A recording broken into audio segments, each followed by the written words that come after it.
Bonjour chers amis, bienvenue dans la vidéo numéro 9 qui est consacrée aux rappels mathématiques. Ces rappels sont absolument nécessaires pour tout élève qui va entamer un cycle universitaire ou bien une école d'ingénieur.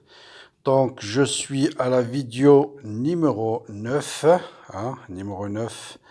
Donc vous allez trouver dans la description de cette vidéo le lien pour les vidéos précédentes dans lesquelles j'ai traité tout ce qui est produit scalaire, produit vectoriel, différentiel d'une fonction, coordonnées polaires, coordonnées sphériques, coordonnées cylindriques, repères de Freinet, le gradient et la divergence. Et maintenant, on va entamer le troisième opérateur qui est le rotationnel. Eh bien, le rotationnel intervient en physique dans pas mal de formules. Les plus célèbres, c'est la formule qui nous dit que rotationnel d'un champ électrostatique il est nul, et le théorème d'Ampère sous forme locale rotationnel de B égale à mesure J. Bien. Donc, on va définir mathématiquement cet opérateur. Vous allez voir la définition, c'est une formule assez compliquée, mais on va voir quelle est la signification physique de cet opérateur et vous allez voir dans les applications, cette formule devient souvent beaucoup plus simple. Très bien. Donc le rotationnel qu'on appelle curl en anglais s'applique, donc on a vu que le gradient c'est un opérateur qui agit sur un champ scalaire pour donner un vecteur.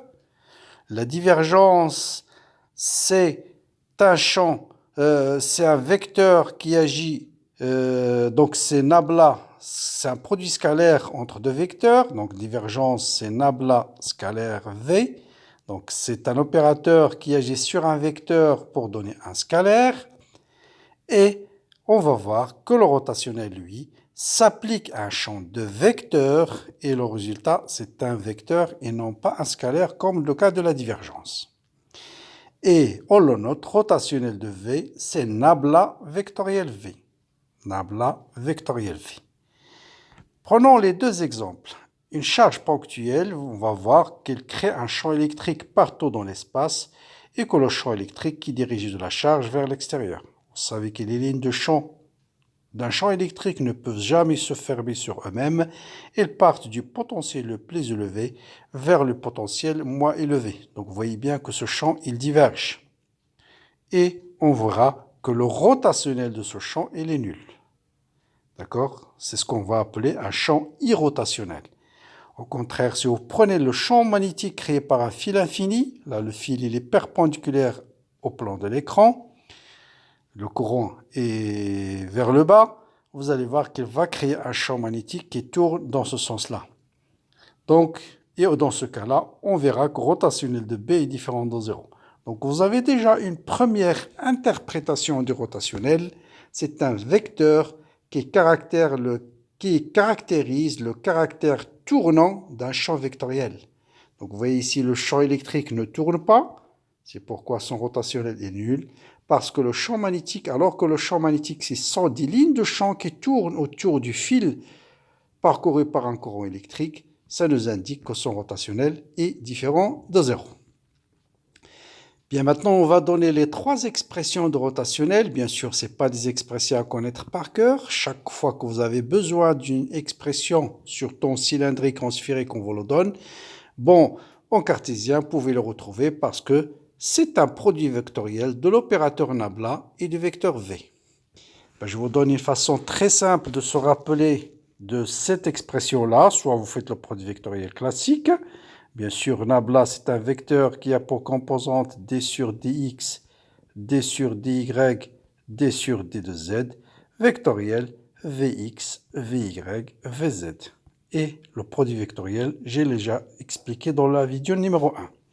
Ou bien, vous pouvez faire la méthode suivante, suivant ex, plus suivant ey, plus suivant ez. Et puis, pour se rappeler facilement, vous allez noter ici 1, 2, 3, 1, 2, 3. Ensuite, J'ai 3, je divise par celui-là, je divise par 2. 2, je divise par 3. 1, je divise par 3. 3, je divise par 1. 2 et 1, donc 2, je divise par 1. Et 1, je divise par 2. D'accord? Et ça, donc c'est quoi ça en fait? 3, 1, 2. 1, 2, 3, 1, c'est x. 2, c'est y. 3, c'est z. Donc, vous voyez bien que le rotationnel, c'est la dérivée de 3, c'est la troisième composante. Dérivée de fz, c'est ce que j'ai ici. Par rapport à la deuxième composante, c'est y, c'est exactement ce que j'ai ici. Moins dérivée de phi y par rapport à z. Voilà, c'est ce que j'ai ici. D'accord? Ensuite, j'ai la dérivée de la première composante, c'est-à-dire x par rapport à la troisième variable, c'est z, moins la dérivée de la troisième composante, c'est-à-dire fz, par rapport à la première variable, c'est x. Et vous voyez, je retrouve l'expression de rotationnel. Je dérive la deuxième composante qui est y, vy par rapport à la première coordonnée x, moins la dérivée de la première coordonnée par rapport à la deuxième composante, première composante par rapport aux deuxième coordonnée. Voilà une façon de se rappeler, sinon vous faites le produit vectoriel classique. Mais notez bien, cette définition n'est valable qu'en coordonnées cartésiennes. N'essayez pas d'appliquer la même formule pour cylindrique sphérique, vous avez une formule assez compliquée. L'essentiel, c'est de savoir l'appliquer et je vais vous montrer comment l'appliquer rotationnel en coordonnées cylindriques et en coordonnées sphériques. Voilà un exemple qui va nous montrer encore la signification physique. Donc, vous voyez bien, ce sont des formules assez compliquées, mais il faut comprendre un peu l'origine physique ou bien la signification physique de ce rotationnel. Prenons une particule au mouvement circulaire autour de l'axe Z. Vous savez qu'en coordonnées polaires, la vitesse d'une particule qui effectue un mouvement circulaire, c'est ρ oméga suivant E phi. D'accord? D'accord? Donc ça, c'est coordonnées polaires classiques qui sont ρ et phi. Donc ici, vous voyez bien la vitesse partout. C'est ρ oméga suivant E phi. Et bien sûr, la projection de cette vitesse suivant V0 égale à Vz égale à 0. Il n'a qu'une seule composante. La vitesse est partout tangente au cercle. Donc à chaque instant, il est suivant E phi. Qu'est-ce que ça, si je veux calculer le rotationnel de ce vecteur? Donc vous voyez bien, rotationnel, on vous donne souvent l'expression, voilà, on vous donne voilà l'expression de rotationnel en coordonnées cylindriques. Moi, j'ai ce vecteur-là. Comment calculer son rotationnel? Donc là, l'erreur que vous faites souvent, c'est vous confondez la direction du vecteur avec sa dépendance. Ce vecteur, il est suivant E phi. Donc je peux le noter V indice phi. Mais elle dépend de quoi? Elle dépend de ρ, suivant E phi. Qu'est-ce que ça signifie ça? Ça signifie que la composante de ce vecteur suivant EZ et suivant, je rappelle les coordonnées cylindriques, c'est euro, E phi et EZ. Et EZ, celui-là a une seule composante suivant E phi, ça veut dire sa composante suivant euro est égale à sa composante suivant Z égale à 0. Ça, c'est la première chose.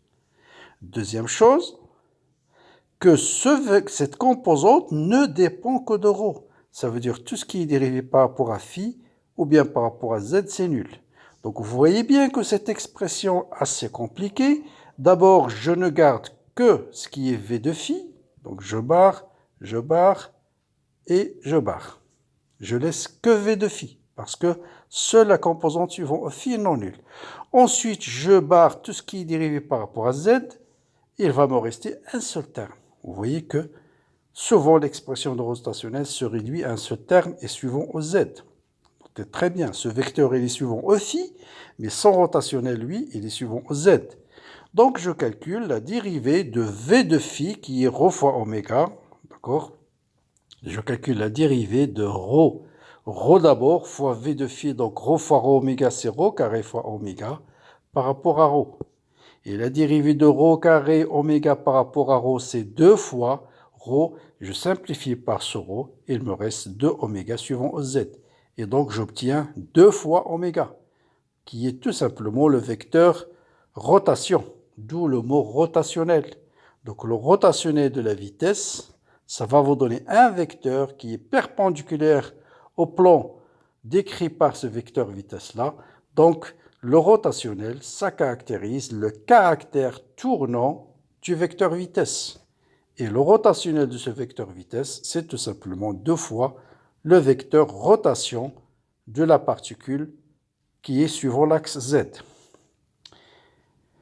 Mais faites attention, ce n'est pas uniquement un vecteur qui tourne, qui possède un rotationnel non nul. Vous avez ce type de vecteur qui est donné par v est égal à y fois i. À l'apparence comme ça, ce n'est pas un vecteur qui tourne, mais c'est ce qu'on appelle un cisaillement. Donc vous voyez bien que ce vecteur, qui est donné par y suivant i, lorsqu'y égale à 0, il vaut 0. Ici, 1 suivant i, 2 suivant i. Là, c'est moins 1, moins i, moins 2i. Donc vous voyez bien, c'est cette structure-là. Si je calcule le rotationnel de ce vecteur, c'est d sur dx, d sur dy, d sur dz, vectoriel, y suivant i, 0, 0. Je calcule la première composante, je barre la première ligne et je calcule le déterminant, 0, 0. Donc ça me donne 0 suivant i. Ensuite, pour calculer la deuxième composante, je barre la deuxième ligne et je commence d'en bas. La dérivée du y par rapport à z, c'est 0 moins 0, donc plus 0 suivant j. Et enfin, je barre la dernière ligne et je calcule le déterminant qui reste. 0, c'est 0, moins la dérivée du y par rapport à y, c'est moins 1. Donc moins 1 suivant k. Donc vous voyez bien qu'au rotationnel, elle est non nulle. Donc faites... Il ne faut pas se fier aux apparences. On peut avoir un vecteur qui apparemment, si on le voit comme ça, ne tourne pas, mais réellement, ça entraîne des rotations des particules autour de l'axe Z. Bien. Maintenant, on a parlé des vecteurs dont le rotationnel est non nul. Mais qu'en est-il lorsque le rotationnel est égal à 0? Si le rotationnel est égal à 0, on parle d'un champ irrotationnel. Donc un champ irrotationnel, par définition, c'est un champ dont le rotationnel est nul. Donc a priori, c'est un champ qui ne tourne pas. D'accord? Un exemple de champ qui ne tourne pas, c'est le champ électrique, la gravitation. Et vous savez que le champ électrique dérive d'un potentiel. Le champ de gravitation, lui aussi, il dérive d'un potentiel. Donc, si un champ est irrotationnel, ça signifie tout simplement que c'est un champ qui dérive d'un potentiel scalaire. Ou bien on parle de ce vecteur et les conservatives. Donc, ça vous rappelle les forces conservatives en mécanique. Pourquoi tout simplement il dérive d'un potentiel? Parce qu'on va montrer tout à l'heure que le rotationnel de gradient de n'importe quelle fonction scalaire, c'est nul. Puisque j'ai rotationnel de v égale à 0, ça veut dire ce v-là, je peux l'écrire comme le gradient d'une fonction scalaire. D'accord? Donc on va montrer cette propriété. Et donc si vous avez un champ qui est irrotationnel, ça veut dire tout simplement que ce champ dérive d'un potentiel scalaire. Autrement dit, il existe une fonction scalaire tel que ce vecteur v égale plus ou moins, peu importe, gradient de f. Voilà, vous voyez le champ électrique, on connaît que rotationnel de E égale à 0, et vous savez que voilà, est égal à moins gradient de v. D'accord? Bon, autre propriété du rotationnel, c'est que la divergence de rotationnel de n'importe quel vecteur, c'est aussi nul. Bien. On va essayer de montrer maintenant cette expression. Bon, la démonstration, elle est très simple. Je rappelle que gradient de f, voilà ses composantes. J'appelle fx, fy, fz. Et je calcule le rotationnel de ce vecteur cette fois-ci. Donc, voilà le rotationnel d'un vecteur quelconque. Donc, si j'applique le rotationnel au vecteur gradient de f, donc voilà, ça veut dire je remplace ici f de z par d de f sur d de z.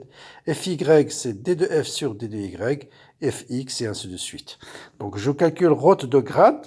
Donc c'est tout simplement, je calcule nabla, si vous voulez. Rot de grade, ça vous donne le composant de nabla, d sur dx, d sur dy, d sur d de z, vectoriel. Les composantes de gradient qui sont d de f sur d de x, d de f sur d de y et d de f sur d de z. Et j'applique ceci, ça va me donner d sur d de y de fz qui est d de f sur d de z, moins d sur d de z, de quoi? De fy qui est d de f sur d de y suivant i, ou bien suivant x, plus la même chose. Et vous voyez bien que ça, c'est d carré de f sur d de y d de z, moins d carré de f sur d de z sur d de y, c'est bien sûr nul. Et partout les deux autres.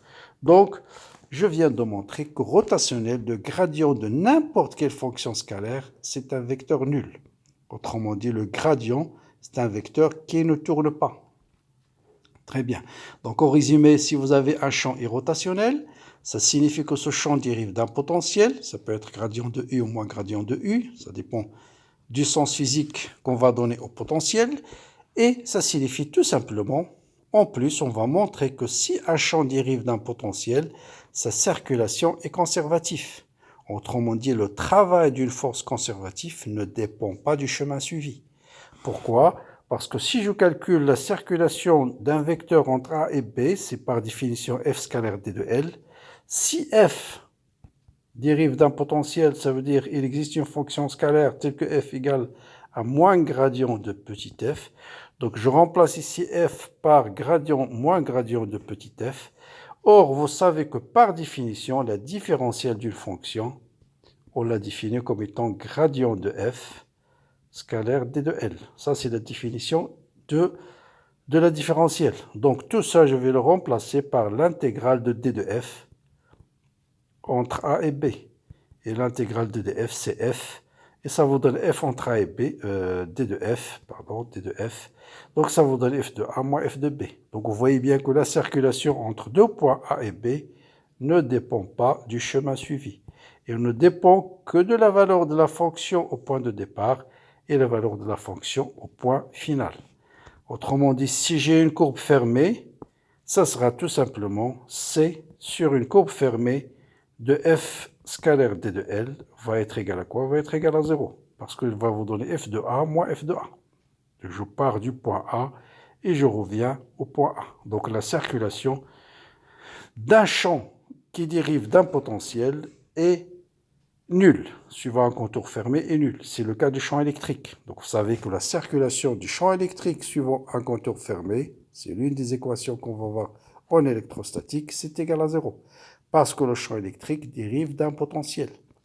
Vous voyez bien ici, si le champ dérive d'un potentiel, bon ça tout simplement si F c'est une force, ça c'est autre que le travail. Vous voyez bien que le travail d'une force conservative ne dépend pas du chemin suivi. Donc enfin, je termine par quelques exercices. Donc là, voilà un exercice dans lequel on va montrer que divergence de rotationnelle de f égale à 0. Bien sûr, vous pouvez le montrer pour un vecteur f quelconque. Il suffit de calculer le rotationnel de f, puis calculer sa divergence. Mais on va l'appliquer pour un vecteur concret. Voilà mon vecteur. Je vais calculer le rotationnel et je vais montrer que la divergence de rotationnel est nulle. Bon, le rotationnel, soit vous faites la méthode que j'ai donnée, soit... Bon, d'ailleurs, on va utiliser les deux, allez-y. Donc d'abord, pour calculer ce déterminant, vous barrez la première ligne et la première colonne et vous calculez ce déterminant. Vous voyez bien la dérivée de y de z par rapport à y, c'est z, suivant i. Moins la dérivée de ce terme par rapport à z, c'est 0. Ensuite, je barre toujours la première ligne et la deuxième, et je commence par le bas, hein, ou bien vous ajoutez un signe moins, c'est la même chose. Donc la dérivée de y de z au carré par rapport à z, ça vous donne 2yz, vous voyez, suivant j, et la dérivée de yz par rapport à x, c'est 0. Et enfin, pour calculer la troisième composante, je barre toujours la première ligne et puis la troisième colonne, et je calcule ce déterminant. Donc dérivée de xy par rapport à x et y, et moins la dérivée de yz carré par rapport à y, c'est z carré. Donc c'est bien ce que là ici. Ou bien, vous pouvez utiliser le rotationnel de f, la méthode que j'ai donnée. Donc c'est suivant i plus suivant j plus ce terme suivant k. Et là je mets 1, 2, 3, 1, 2, 3. Ensuite je divise par 2, je divise par 3, je divise par 3, je divise par 1, je divise par 1, je divise par 2. Donc là, vous voyez bien que sur la dérivée de f de z, qui, ça, par rapport à y, ça me donne z, moins la dérivée de f de x, qui est xy par rapport à z, c'est 0. Donc c'est z suivant i. Vous voyez bien, c'est ce que j'ai ici. Ensuite, plus la dérivée, ça c'est la première composante, c'est f de x par rapport à quoi? Par rapport à z. La dérivée de ça par rapport à z, ça vous donne 2yz, 2y fois z. Ensuite, moi, la dérivée de f de z par rapport à x, il ne dépend pas de x, donc c'est 2yz suivant j. C'est bien ça, et vous pouvez continuer. Bien, maintenant j'ai calculé le rotationnel de f, je vais calculer la divergence de ce vecteur. divergence de ce vecteur. Donc, par définition, c'est la dérivée de f de x, qui est z par rapport à x, plus la dérivée de f de y, qui est 2yz par rapport à y, plus la dérivée de la troisième composante par rapport à z. Donc, vous voyez bien que ce terme, c'est 0. Ce terme vous donne dérivée de z, et ce terme, il vous donne moins 2z. Et 2z moins 2z, c'est bien 0. Donc, vous voyez, j'ai montré que divergence de rotationnelle, en fait, physiquement, c'est compréhensible. Si vous avez un champ qui tourne ne peut pas diverger, ni converger. Bien. Enfin, je termine par cet exercice-là, qui est très intéressant. Et souvent, on vous pose ce type de questions. On veut, d'abord, vous avez un champ vectoriel. Première question, montrer que ce V, c'est un champ irrotationnel. Et la deuxième question, je vais vous montrer comment déterminer le champ dont dérive ce vecteur-là. Ça veut dire, d'abord, on va montrer que rotationnel de V égale à 0. Bon, là, je calcule le produit vectoriel de nabla vectoriel. Les composantes, voilà Vx, Vy, Vz. Donc, je barre la première ligne, ça me donne la dérivée de ça par rapport à y, c'est 0. La dérivée de ça par rapport à z, c'est 0. Je barre la deuxième ligne, je calcule la dérivée de ça par rapport à z, c'est 0. La dérivée de 4z par rapport à x, c'est 0. Je barre la troisième ligne. La dérivée de ça par rapport à x, ça vous donne moins 1. Et la dérivée de ça par rapport à y, c'est moins 1. Et ça vous donne 0. Donc, vous voyez bien que, et je vous laisse le soin de le refaire tranquillement. Donc, vous allez trouver très facilement 0. Donc, le rotationnel de ce vecteur, il est nul. Donc, c'est un champ irrotationnel. Ça signifie quoi? Ça signifie qu'il existe une fonction f, un champ scalaire, f, tel que v égale à gradient de f. Maintenant, comment déterminer f, ce champ scalaire? Et là, je vous explique la méthode générale. Bien, la première chose que vous écrivez que v, c'est gradient de f. Et je cherche cette fonction f. Et bien sûr, gradient de f, c'est égal à ça. Ça veut dire quoi? Ça veut dire d de f sur d de x est égal à ce terme. d de f sur d de y est égal à ce terme. Et d de f sur d de z est égal à ce terme. Voilà, d de f sur d de x, c'est 2x moins y. d de f sur d de y, c'est 2y moins x. Et d de f sur d de z, c'est moins 4z. Bien. Maintenant, vous allez commencer par intégrer. Vous pouvez commencer par celle que vous voulez. Bon, je commence. Allez, je note les deux relations. 1, 2, 3. Je prends la relation 1. J'intègre. Donc là, je dérive par rapport à x. Donc, j'intègre ce terme par rapport à x. Donc, si j'intègre d de f sur d de x par rapport à x, ça me donne f de x, y, z. L'intégrale de 2x, c'est x carré. L'intégrale de moins y par rapport à x, c'est moins y fois x, plus une constante. Là où il faut faire très attention, que cette constante-là, ça peut être une fonction qui dépend de y et de z. Pourquoi? Parce que si vous dérivez ça par rapport à x, vous voyez bien, j'ai 2x, moins y, et puis si je dérive une fonction de y et de z par rapport à x, j'obtiens 0. Donc cette constante, elle dépend. Maintenant, le problème, c'est comment déterminer cette fonction g. Là, je vais utiliser la deuxième équation. Deuxième équation, vous avez deux étapes. Vous allez d'abord dériver ça par rapport à y, et ça vous donne quoi? La dérivée de x carré, c'est 0. Moins xy par rapport à y, ça me donne moins x, plus la dérivée de ça par rapport à y, c'est g' de yz. J'ai dérivé ça par rapport à y. Mais ça doit être égal à 2y moins x. Et cette équation va me permettre de déterminer g.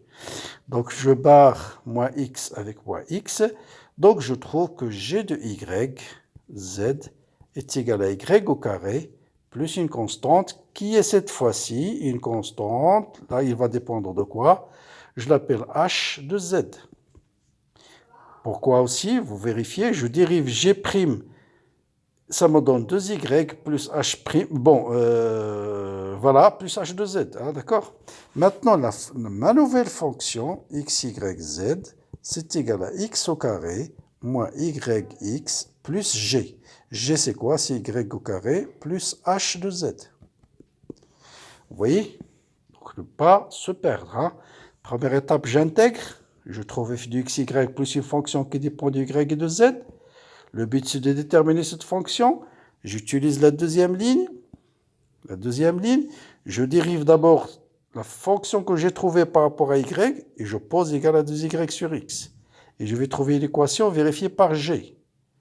Et je trouvais g' égale 2y. Donc g', bien sûr, par rapport à y. J'intègre par rapport à y, ça me donne y au carré plus une constante. Et cette constante peut dépendre de z. Peut dépendre de z, plus h de z. Parce que là, j'intègre uniquement par rapport à y, z constant. Maintenant, il me reste à déterminer cette fonction h. Z, oh là là, plus h de z. Et il me reste à déterminer cette fonction h. J'utilise la troisième équation. Même chose, je dérive d'abord tout ça par rapport à z. J'obtiens quoi? La dérivée de ça, c'est 0. La dérivée ne dépend pas de z, elle ne dépend pas de z. Donc, il me reste juste h' de z. Égal à quoi? Égal à moins 4z. Et donc, je trouve h de z est égal à moins 2z au carré, plus une constante cette fois-ci. Et donc, la dernière fonction, bon, je vais remplacer ici tout de suite h par sa valeur. Donc, je vais mettre moins 2z au carré plus c. Et voilà mon champ scalaire que je cherche. Et vous pouvez vérifier que le gradient de ce terme, c'est bien celui-là. Je dérive ça par rapport à x, ça me donne 2x moins y, c'est bien ce que j'ai ici. Je dérive ça par rapport à y, j'obtiens moins x plus 2y. Moins x plus y, j'ai bien ce que ici. Je dérive ça par rapport à z, j'obtiens moins 4z, c'est bien ce que j'ai ici. Et bien sûr, la dérivée du constante est nulle. Donc voilà comment on détermine un champ gradient, la fonction scalaire qui dérive d'un champ vectoriel. Enfin, je termine par l'énoncé du théorème de Stokes et je vais revenir, bien sûr, ce sera l'objectif de la vidéo suivante. Comment appliquer ce théorème? Donc, c'est un théorème qui fait intervenir le rotationnel. Qu'est-ce qu'il vous dit, ce théorème de Stokes? Tout simplement, il vous dit que si je vais calculer la circulation d'un vecteur suivant un contour fermé, voilà ce contour, Monsieur Stokes vous dit que ceci doit être égal au flux du rotationnel de ce vecteur à travers n'importe quelle surface qui s'appuie sur gamma. C'est-à-dire que je peux prendre cette surface qui est entourée par gamma, comme je peux prendre cette surface-là, voilà, qui s'appuie sur gamma. Je peux prendre celle-là, qui s'appuie sur gamma. Je peux prendre une autre, j'ai une façon de choisir cette surface, l'essentiel, voilà, qui s'appuie sur gamma. Voilà. Donc le flux de ce rotationnel de ce vecteur sur cette surface-là, ou bien sur celle-là qui s'appuie sur gamma, ou bien sur celle-là, ou bien celle entourée par gamma, c'est toujours égal à la circulation. Vous voyez, c'est un théorème très très important, très utile en électromagnétisme par exemple. Et ça sera l'objectif de la vidéo numéro 10. Voilà, il ne vous reste que à vous abonner à la chaîne pour ceux qui ne sont pas encore abonnés. Il suffit de cliquer sur abonner en bas de l'écran. Et surtout, partagez cette chaîne, partagez l'information avec vos amis pour encourager l'évolution de la chaîne. Voilà, je vous dis très très bon courage, très bon début d'année universitaire. Bon courage à tous et à très bientôt.